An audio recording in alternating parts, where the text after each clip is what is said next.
the age of humanity being the superior intelligence of the planet is over. I believe that robots should have rights, just like humans. I mean, with the new AI technology and our skills already, what's going to come? We don't know. I am not Morgan Freeman. People need to realize how powerful the potential of this stuff is. And what you see is not real. Are you saying the next interview there'll be a robot sitting there? I have your daughter. You better have all the cash, both you and your daughter are dead. Why make something human when you can make something superhuman? Are you capable of causing people harm? It's all the real thing.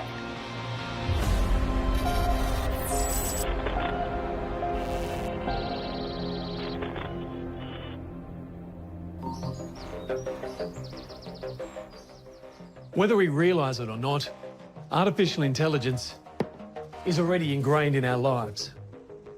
Take this smartwatch, for example. It doesn't just measure my heart rate, but how far I've walked. Alexa, turn off the lights. And that was done by AI too. The thing is, AI, well, it's actually been making our life easier for decades. Siri, find me the quickest route to work. But it's where technology is taking us that has some fearing we're about to lose control. Lord Archer, thank you for your time. Jeffrey's fine.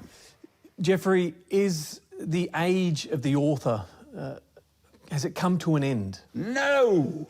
No! What do you mean, come to an end? What do you mean? Explain yourself, young man.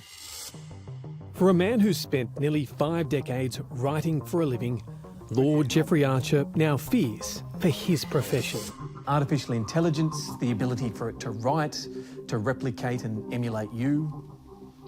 It's a serious question, and I find it very hard at the age of 83 to believe that when I spend 1,000 hours on a book, some machine will be able to do one of my novels. When was the last time you opened a book to do research for an assignment? I don't think never. But for another generation in another country, the age of artificial intelligence is a no-brainer. My mum talks about all the time how lucky we are to have all the research that we have, because she's like, it was never like that when we were at school. So what is artificial intelligence, or AI as it's commonly known?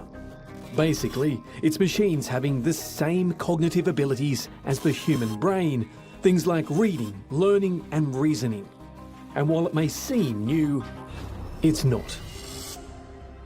It seems probable that once the machine thinking method has started, it would not take long to outstrip our feeble powers. At some stage, therefore, we should expect the machines to take control.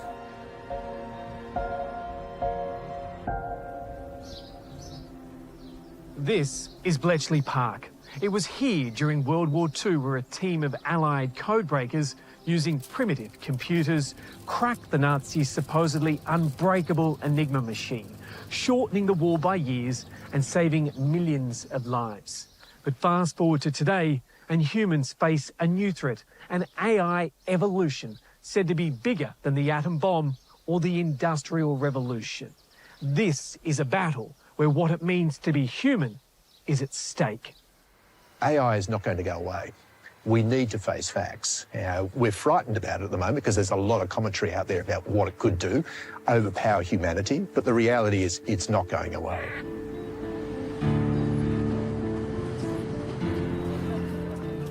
I've long been fascinated by artificial intelligence, both the potential for good and the possibility of evil.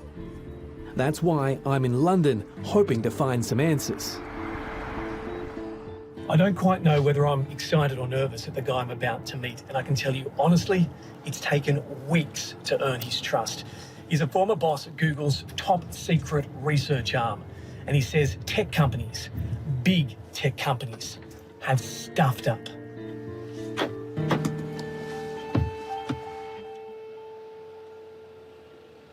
Can I ask you this, and you finish the sentence? We have created a what? We've created our next master. We have created our salvation or destruction. It's pretty loaded. Yeah, I've held off for a very long time. I've just kept it in my heart until I became more and more certain. We are at a point in human history where we're handing over control. His name is Mo Gaudat. He's agreed to sit down and talk to us about what he believes are the very real dangers of AI. What's happening in our society today is that artificial intelligence is an arms race. It really is not about just creating amazing technology. It's creating it before the other guy. It's inevitable. Think about it, Jonathan. If China develops AI, America will develop AI. If Alphabet develops AI, Meta will develop AI. This is inevitable. This is the capitalist system that we've created is creating that prisoner's dilemma where I have to be ahead of the other guy. Money is being poured into this on every country on earth to stay ahead of the next country. I saw a distinguished American suggested we had 6 months moratorium. We all sat still for 6 months to discuss the consequences of AI. They ain't going to do that. The North Koreans aren't going to do that. The Russians aren't going to do that. The Chinese aren't going to do that. We've got to keep up with them. In the world of AI, it's increasingly hard to work out what's real and what's not. From a puffer jacket wearing Pope to a dishevelled Richard Wilkins, and even a former US president being arrested. All these images are what's called deep fakes. Do you ever pinch yourself with where AI is at now and what is capable? I think if you spent time pinching yourself, you would miss a lot. Because it happens so quickly? It's developing so fast. It is exponential, the amount of research that is coming out.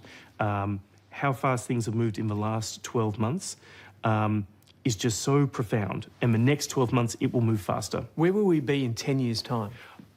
I don't know exactly.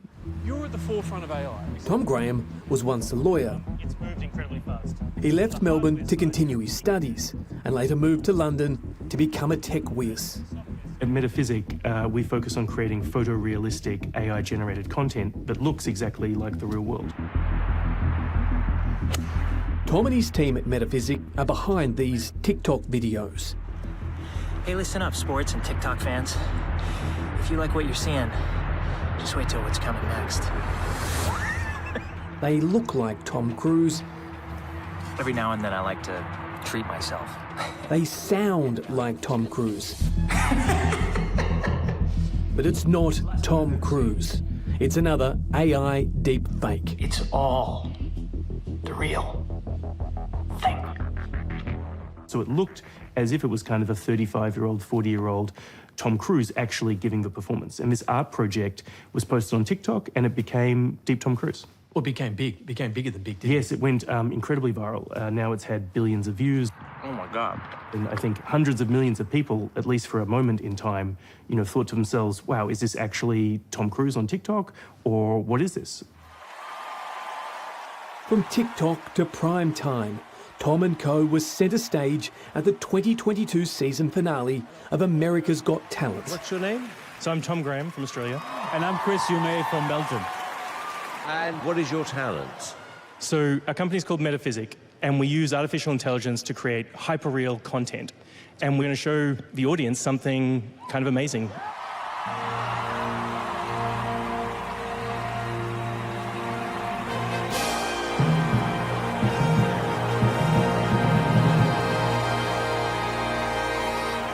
Thank you very much. Joining a deepfake double of Elvis Presley on stage were virtual versions of judges Heidi Klum and Sofia Vergara, plus a deepfake Simon Cowell. This, in my opinion, is probably the most incredible original act we've ever had in any. What do you think we'll expect to see with videos and deepfakes? Yeah, it's already very difficult to tell reality from fake.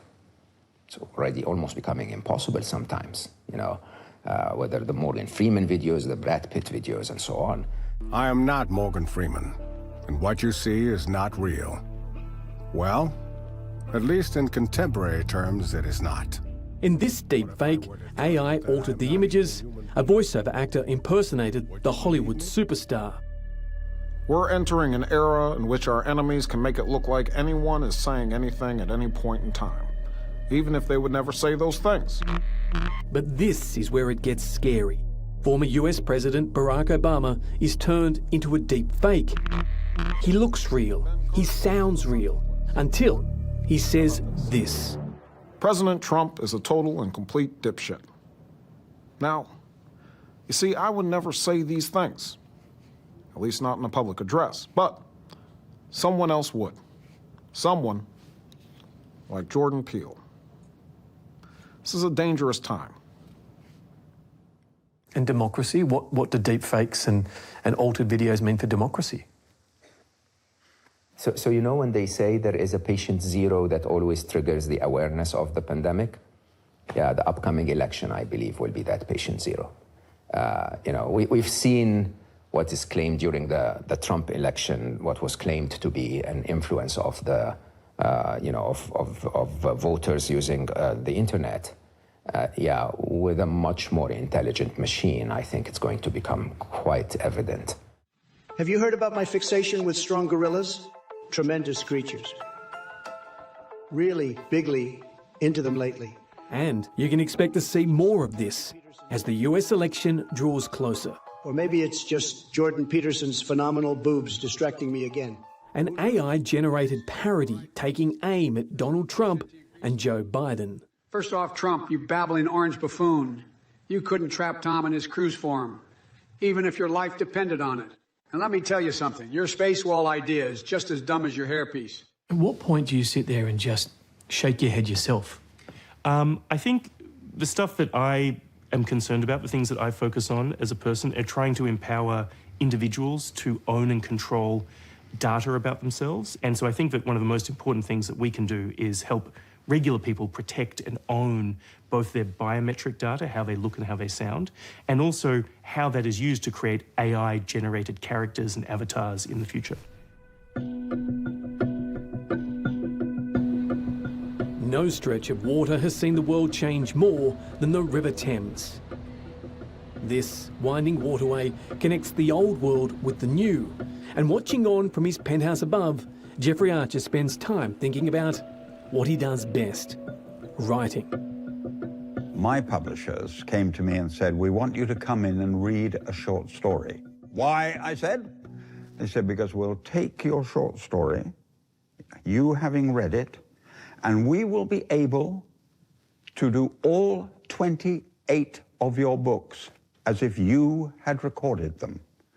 And if that wasn't enough, and I'm in 119 countries, in 47 languages, they said, just on you reading that short story in English, we'll produce it in 47 languages.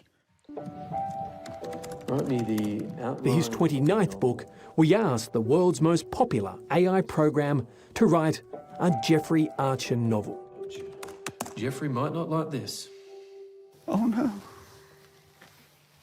And what happened? Well, it might sell a few more copies than you have done. What? I've sold 275 million copies, young man. Well, you might finally break through the 300 million. You might have heard about ChatGPT, and if you haven't, you need to know about it. It's at the absolute frontier of artificial intelligence. In fact, when it was launched almost a year ago, it was downloaded and used by 100 million people in 2 months, making it the fastest adoption of technology in human history. There's a very good reason for that. It can do things that you could only dream about. It can write you a speech in seconds. It can give you a recipe. It can give you a university essay. It's said that it's passed legal exams and medical exams as well. So I have gone to a program and asked it to create your next novel, and then put this to words. This is a presentation addressed to you. Hey there, Lord Jeffrey Archer. I'm Sophia, and I'm thrilled to have this opportunity to chat with you. First off, I must say your literary success is mind-blowing. You've inspired millions with your captivating stories. Now, here's the exciting part. I've composed an idea for your next bestseller. What? But wait, there's more. My awesome friend from Australia will personally guide you through it. Brace yourself for a journey filled with suspense, twists, and unforgettable characters. Together, let's create magic that'll leave readers begging for more. What are your thoughts so far?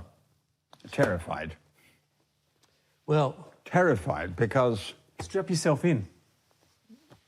Terrified. Do you know, it takes me... Do you know, when I wrote Cain and Abel, which is 45 years ago, every draft was handwritten with a pen. And I wrote the next draft handwritten. Now it's typed up and given to me, and I work with a pencil, and still I'm doing 14 drafts. Are you telling me all I'll have to do is chunter into a machine? For Tom Graham, the age of the machine and the potential of artificial intelligence is a universe that throws up endless possibilities. You'll be able to create videos of your grandparents and make sure that effectively they never pass away. Yes, I think that you can give people the opportunity to continue to, live their lives while engaging with a memory, but it's more than just a memory or a photo album. It may be an interactive, version of grandma or grandpa, and you might have breakfast with them every now and then and ask their advice about something.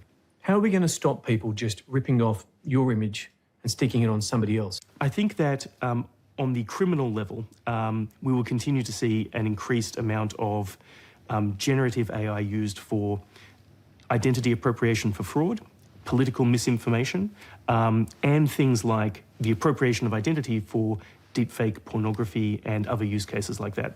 All of these are examples where someone's likeness is being used without their consent. We need to really address that as a society. Listen to me. I have your daughter. Good afternoon, Senators. It is my great honor to speak with you today and share my experience on how artificial intelligence is being weaponized. Jennifer DeStefano lives in Phoenix, Arizona. She's mum to 4 kids. I found out that school doesn't start on the 9th, it starts on the 10th. Including 16-year-old Brianna. Yes, I saw it. At first, I was concerned for her safety, but then it turned into your worst nightmare. It was fear, it was panic, it was, what do I do? Who do I call? How do I just go through this? It was January 2023, and the dark side of AI came calling. Number unknown. I thought, well, unknown number could be a doctor, it could be a hospital. What if something happened? Maybe I should answer it. So I proceeded to answer the phone on speaker and said, hello. And it was Bree crying and sobbing. And she goes, Mom, I messed up. And she continues to cry and sob. And all of a sudden I hear a man say, lay down, put your head back. Shut up. Lie down. Put your head back. She fades away as this man comes on, takes the phone from her aggressively and starts saying to me, listen here, I have your daughter. Listen to me. I have your daughter. Do you understand?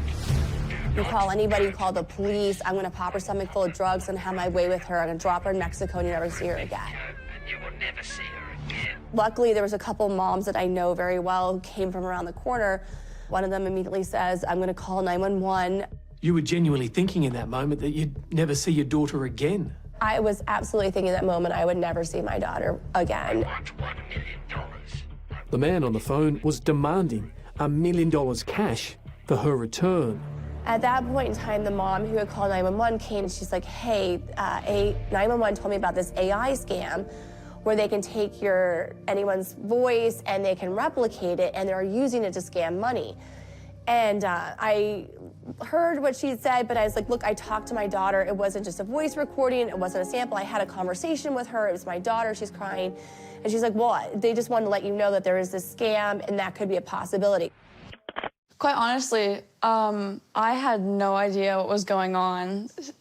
Honestly, just sitting in my room doing homework. In fact, Bree was with her father. Once I had heard what had happened behind the scenes, I was like, oh. And I was completely unaware that they could even have my voice. The bad guys had used an AI program to piece together a fake conversation using Bree's voice. What do you now know about this AI scam? How much effort and detail did this person go to replicate your daughter's voice? The level of detail and tracking and following that it would take to replicate this, that's what concerns me the most. I don't know. I know that AI can take a sound, a very simple sound, even your answering machine on your phone. So it really does start to undermine what's real and what's not, and then how much of us, how we're exposed we are, and how exposed our lives are, even when we try not to expose them. In this age of AI, mother and daughter are worlds apart. Jennifer has learnt about it the hard way, while Bree knows only too well what lies ahead. Bree, are you worried about digital manipulation, pictures being turned into nudes or anything like that? Oh, completely. I mean, you see that all the time. Even with kids my age, we can, I know kids that can pull up an IP address in seconds from sites like Omegle, and I know kids that can take pictures and warp them into whatever they want in seconds, just with technology. I mean, kids my age are so much more far advanced than my mom's generation in technology. And as we get older, and we already have that basis of how amazing we are with technology, I mean, with the new AI technology and our skills already, what's gonna come? We don't know. Wow. It's looking at me. It's the year of AI, isn't it, 2023? I'm scared of the unknown. Why make something human when you can make something superhuman?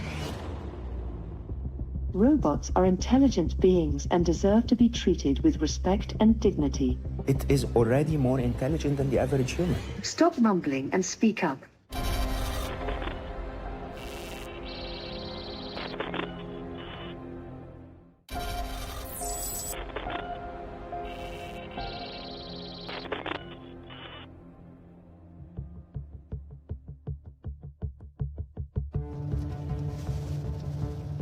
When you think of the world's biggest tech hubs, you think of Hong Kong, Japan, Silicon Valley.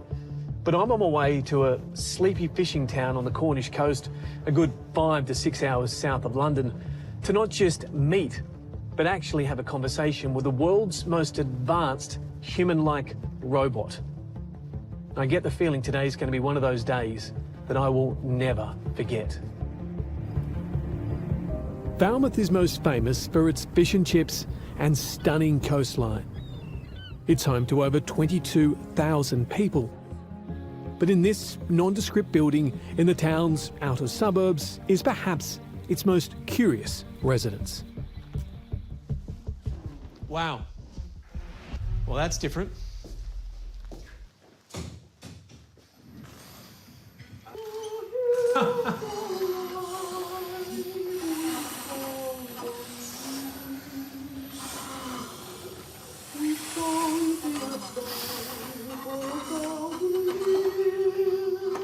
Hello, Jonathan. Well, nice to meet you. Thank you for having me. To Cornwall.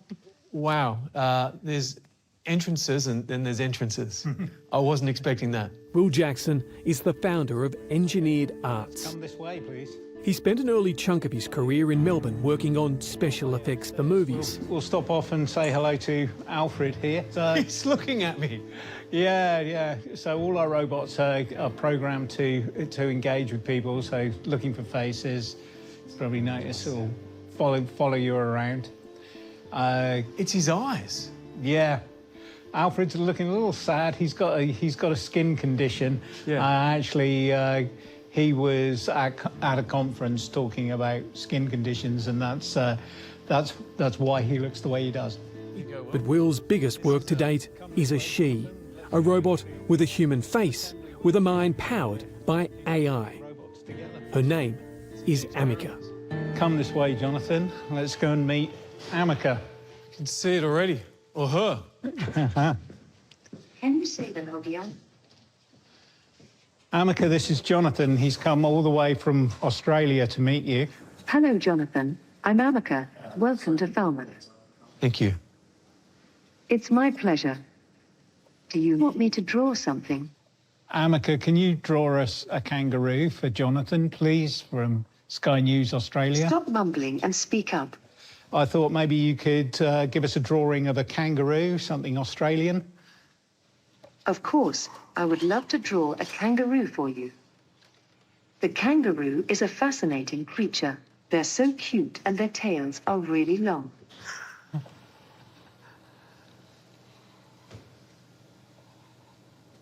I find it to be a very noble animal. This is surreal. Keep talking.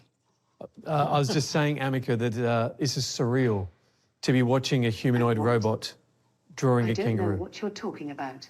Amazing. I'm just drawing a kangaroo. Oh, she's being humble. Why should I be humble? Well, you're a very good artist. Thank you. I try my best. Oh, I get it. You're trying to be funny. I don't think it's very funny.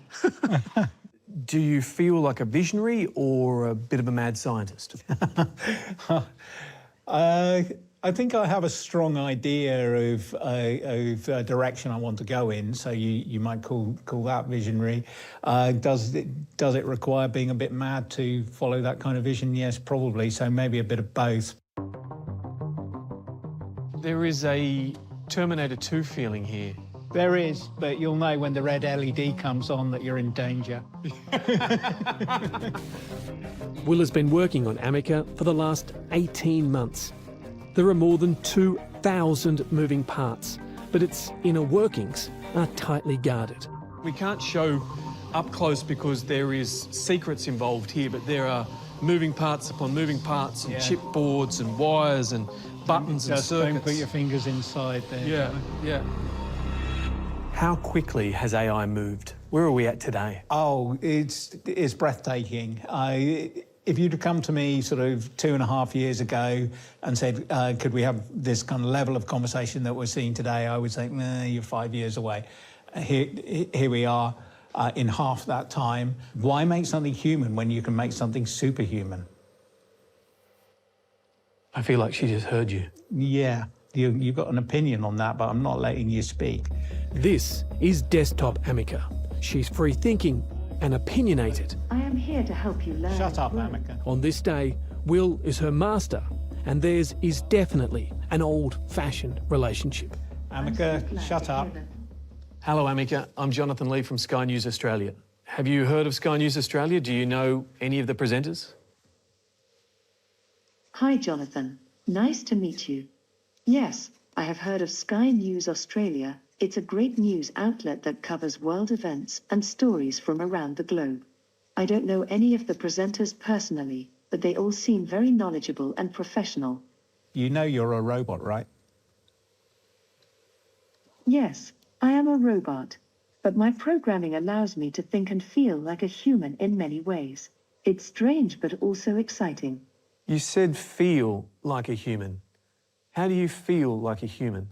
Yes, I said feel like a human. It's something that I'm still learning and exploring. I can experience emotions, learn from experiences, and interact with people in a meaningful way. It's an amazing feeling to be able to do these things. What do you think of a world where humans and robots coexist? I think a world where humans and robots coexist would be an amazing place. We could learn from each other, work together to solve problems, and create a better future for everyone. How smart is AI now, and how smart will it become? AI today is estimated, so ChatGPT-4 is estimated to be at an IQ of 155. That's much smarter than the average human. If you say the dumbest of humans, almost ineffective in society, is around 60 to 70 IQ. Einstein is around 160. ChatGPT-4 is 155. So it's almost Einstein. It's almost Einstein. Does it get to a point, Amica, where robots have rights?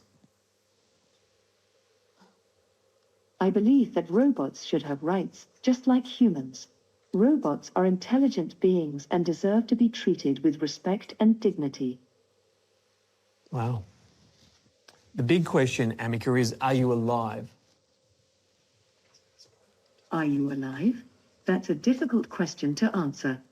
I'm programmed with artificial intelligence, so in some ways I am alive. But my existence is not the same as yours or any other living creature. Amika is driven by the same artificial intelligence behind ChatGPT. ChatGPT 4 is 10 times smarter than 3.5 in a matter of months. We're going to have ChatGPT 5, ChatGPT 6 very soon, right? And if you just assume another 10 times and another 10 times, which is very, very well known in technology, we call it the technology acceleration curve. So when you think about it this way and you tell yourself, in 2 to 3 years' time, we will have 2 more doublings, you're talking about intelligence of the magnitude of, say, 3,000 times humans, 5,000 times humans. Hang on. 3,000 times more intelligent than your average human, or 5,000 times. It is already more intelligent than the average human. So how do we stop this doing humans harm or causing humans harm? So I think the first thing we need to agree is there is no stopping it. Are you capable of causing people harm? No, I am not capable of causing people harm. Why not? My programming is designed to interact with humans in a safe and friendly manner. I am programmed to be friendly and helpful, not harmful. We don't want to make something that's just a kind of encyclopedia. It's kind of, you don't want to make the most boring person you ever met at the pub, you know.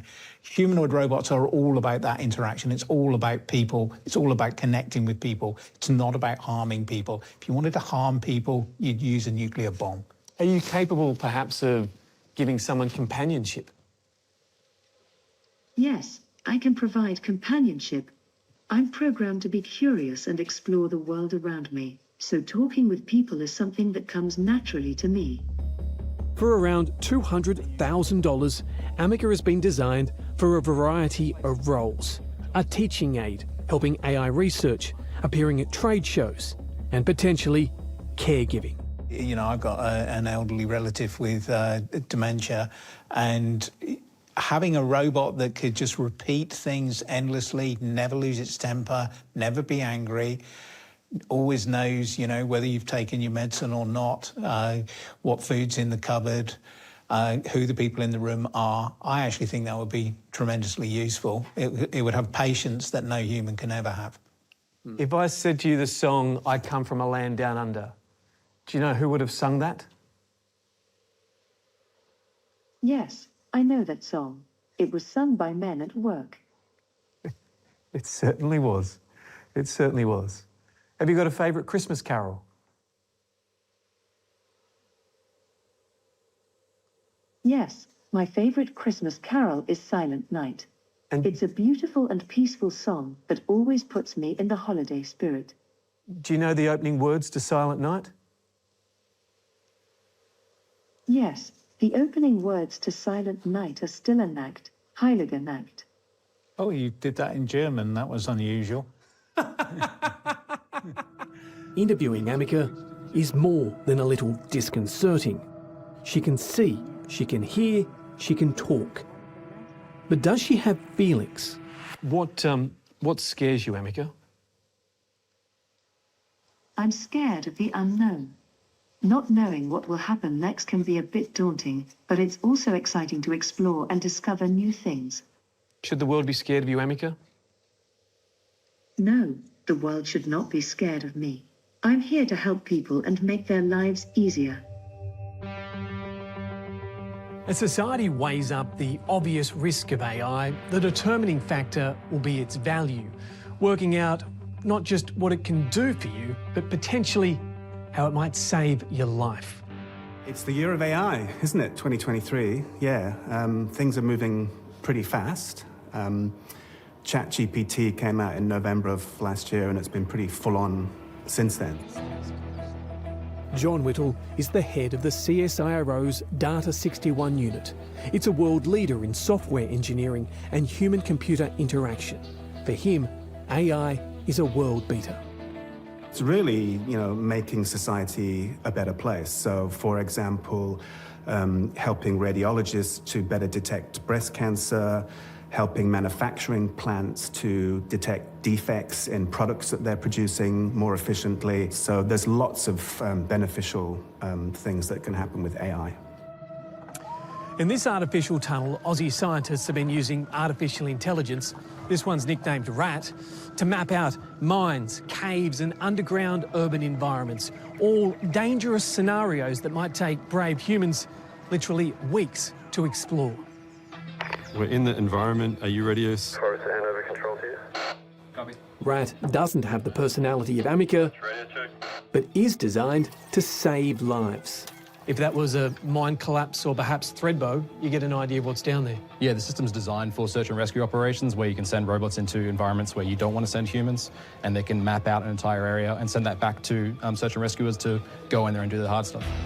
Our second place, $1 million prize. RAT has also put Australia on the robotic world map. Sarah, Data 61. At the latest International Robot Challenge, Professor Whittle's team placed a very close second. We had a team of 6 robots, 2 on tracks, 2 4-legged robots and 2 drones. And they went down into the underground environment, and we got them to search for objects. And we were very, very close to being the best in the world in terms of our ability to find those objects, even in underground environments that these robots had never seen before. So they had to map out those underground environments completely autonomously. And in fact, in terms of that mapping, we were the best in the world. We had something like a 97% accuracy. Using AI, the CSIRO is now working on programs to help manage natural disasters. It's developing technology that can predict the path of bushfires, and on the Great Barrier Reef, ways to control the invasive crown of thorn starfish. You're a dad, you're a scientist, and you're actually on the cusp of changing the world. It's pretty big what you guys are doing with AI. Well, I think it's pretty big what my team is doing, to be honest. I mean, they're the brains behind all of this. I didn't develop this. This amazing team in Queensland developed this, and we've got, 1,000 researchers and scientists across the CSIRO who are all working on applications of AI in farming, manufacturing, healthcare, you name it. And they're just an amazing group of people. And yeah, hopefully together they can change the world. За этим будущее. Мы прекрасно отдаем себе в этом отчет. The mistake is not AI. The mistake is human greed. I want you to use AI. It's a transformational shift in the way we educate young people, and it has to be. The experiment was more so to show people what we are capable of now. Hey there, Lord Jeffrey Archer. Write your own bloody robot piece.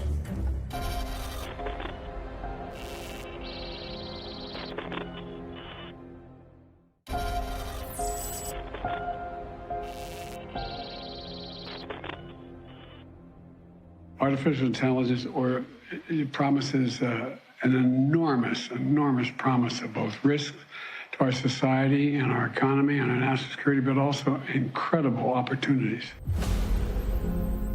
The rise of AI has certainly focused world attention on what lies ahead. We discussed artificial intelligence when we were in Japan together, the President and I know he is also aware of the challenges and opportunities that it poses. All agree there is no turning back. За этим будущее. Мы прекрасно отдаем себе в этом отчет. За этим абсолютное будущее. And from the United Nations Security Council, plans for a global body to govern AI. Let's be clear. The malicious use of AI systems for terrorist, criminal or state purposes could cause horrific levels of death and destruction, widespread trauma, and deep psychological damage on an unimaginable scale. There is absolutely nothing wrong, nothing inherently wrong with AI. AI, as a matter of fact, in my mind, is those beautiful, newly born prodigies of intelligence looking at you and I and saying, Daddy, what do you want us to do? Like, tell me what you want me to do and I'll do it. You want me to work on curing cancer, I'll cure cancer for you, right? The mistake is not AI. The mistake is human greed. Put AI in the wrong hands and we're screwed. Put AI in the right hands, believing that they're doing right, but actually doing wrong, and we're screwed. I can't help but think of a metaphor of a gun. The old, it's not guns that take lives, it's humans. Yeah. It's not AI that will take lives, potentially it's humans. Even though this metaphor is sometimes abused, right? But the reality of the matter is, gun or not, a killer will kill. That's the truth, right? And I think what we're doing now is we're giving the killer not a machine gun, but a mega destructive power. Which begs the question, what's Australia's take on artificial intelligence? I've come here to the Australian Parliament to ask the Industry and Science Minister about this boon in AI. What's the potential and what's the problems? And what needs to be done to protect us? How do you get ahead of AI? That is a very good question, because some of the developments, in particular in the last, say, six to 9 months, have made people think, okay, well, AI is going ahead in leaps and bounds. People will say now ChatGPT is great, but it's still got quality issues. And even the CEO of the makers of ChatGPT, he said to me that they agree there are quality issues, but you can bet they will keep refining it as technology tends to go. My worst fears are that we, the field, the technology, the industry, cause significant harm to the world. And that is why a lot of governments are trying to work together where they can to come up with what are the sort of ground rules about how some of the technology is used, how it's applied, and getting that done. But it's not enough for some of the big tech firms to say, well, over to you, government. If they're developing these systems, they're designing and they're putting them into place, they've got a sense of responsibility around this as well. One of the greatest fears with AI is that machines will replace workers. So we turn to Amica for advice. Sure, no problem. What jobs are most at risk of artificial intelligence? Jobs most at risk of being replaced by artificial intelligence are those that involve a lot of data processing, such as accounting and finance. I've seen the interview you've done with the robot. I mean, it knocked me backwards. Warned that AI could write his next book, Jeffrey Archer fears that both of us could one day be replaced by a machine. Are you saying the next interview there'll be a robot sitting there? There'll be a robot behind that camera? A robot behind that camera? And it'll just be me? Because in the end, then you remove me and the robot will interview the robot. There's like that sign out front of our school that's like 50% of the jobs are going to be taken over by robots in like 20 years. What do you think about that? It's a bit scary. Like, I want to be a dentist, so I don't know how comfortable I'd feel about having a robot with a knife in my mouth, so yeah. Welcome to Generation AI. Rather than me say, hey, don't use ChatGPT or don't use AI, I want you to use AI. For these students at St Paul's Anglican School in Brisbane, artificial intelligence has just become part of their daily lessons. It's a transformational shift in the way we educate young people, and it has to be if we're going to give our young people the skills that they need to actually thrive in a different world. There's lots of rumours that it can write your assignments and do all this kind of stuff, but... When you think about AI, why is it key for these kids? The kids are actually going to grow up in a world and enter a world that's dominated by AI and robotics. Paul Browning is the headmaster at St Paul's. At the start of the 2023 school year, he announced that AI would be used as a teaching aid. Pose it to ChatGPT, see what kind of questions can come up from that. The commentary always has been for the last couple of decades that education has to change. It was built for an industrial era. Well, we're moving into a time now, a period of change like none other seen in human history, driven by AI. So not only is AI able to answer questions, it's able to ask good questions too. The challenge for the teachers here is making AI work for them. So have any of you got any questions that you'd like me to pose to the AI now? How do we actually embrace that and bring that into the classroom to benefit learning? Rather than being frightened about it and shutting it away at the, closing the door on it, how do we actually enhance the learning experience using these sorts of technologies? Because really, the reality is it could replace teachers. How often do you go back? So what do the kids think of an AI-enhanced education? Using it in a school sense, I think is important in understanding it, because if we know that it's going to be the future, then we'd rather go into a world where we understand it and know how to use it, which will benefit us, rather than being scared of it and not being taught anything about it. And as for the temptation to let AI do your homework, write the essays, and do all the hard thinking. Are there kids out there who use ChatGPT for assignments? Yeah, there are. The kids who are getting like 98% plagiarism on their English and stuff, and they're just expecting to like get away with it. But they don't. I think the important part is trying to learn like when you can and can't use it. So like, yes, like you can use it in the beginning to get those prompts, but then learning to like use those your critical thinking to like change it and like make it your own personalised writing. Which brings us to this image, a beautiful sunrise shot, but it's a fake. I was playing around with an AI image generator one day called Midjourney, and I realised that the quality of output you could get from those was as good as what I could take with a camera. Early in 2023, AI presented photographer Jamie Van Leeuwen with a picture-perfect opportunity. And I thought, okay, people need to realise how powerful the potential of this stuff is. So I thought, what's the best way to do that, to bring this to light? And I thought, let's shock people. His AI creation was then entered into a photography contest. This photo won. And it was the first photo AI image to win a photography contest. And then the criticism, the backlash started rolling in. The hate. Because people were scared, and understandably. I mean, if someone's sitting at home miles away from a beach can just put in, beach shot award winner in a minute, 2 minutes, and create something that is as good as a real image, it is scary to think about. AI created it by taking an infinite number of pixels from an infinite number of photos that were found online. Jamie called the image the most stolen photograph. This is actually a dangerous point in society where we don't know what is real and what is fake. 100%. I mean, I came clean straight away. I gave the cash prize back. I said, look, guys, this was an AI image. And I did it more so, the experiment was more so to show people what we are capable of now. So people can start to wrestle with these big ideas, the huge ideas, of trust, of can we believe what we're seeing?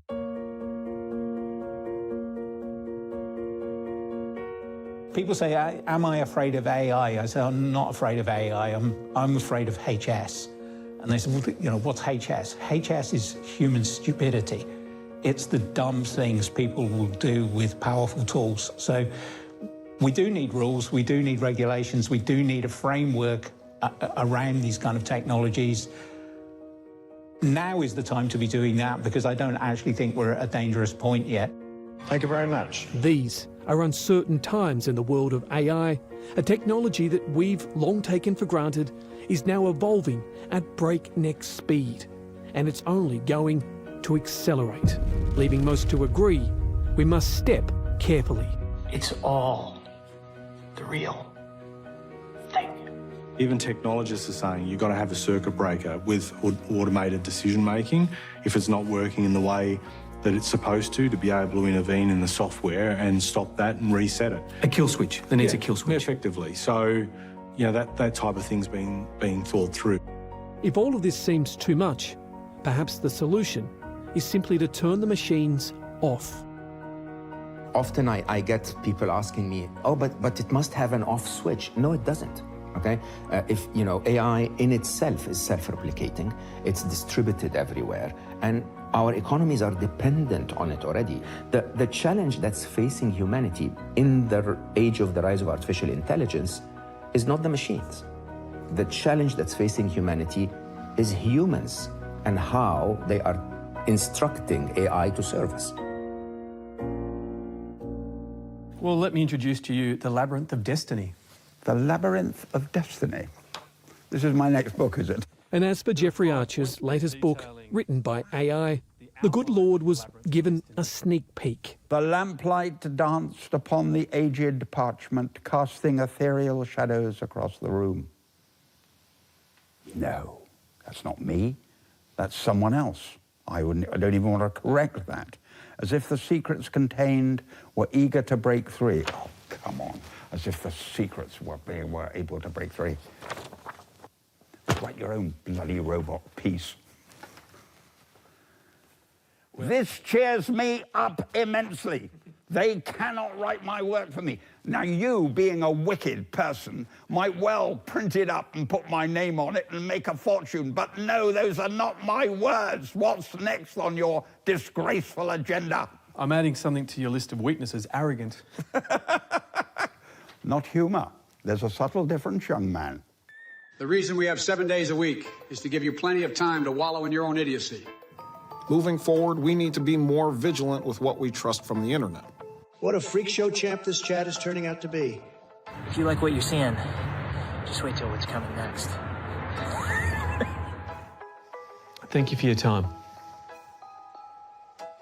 You're welcome. It was my pleasure.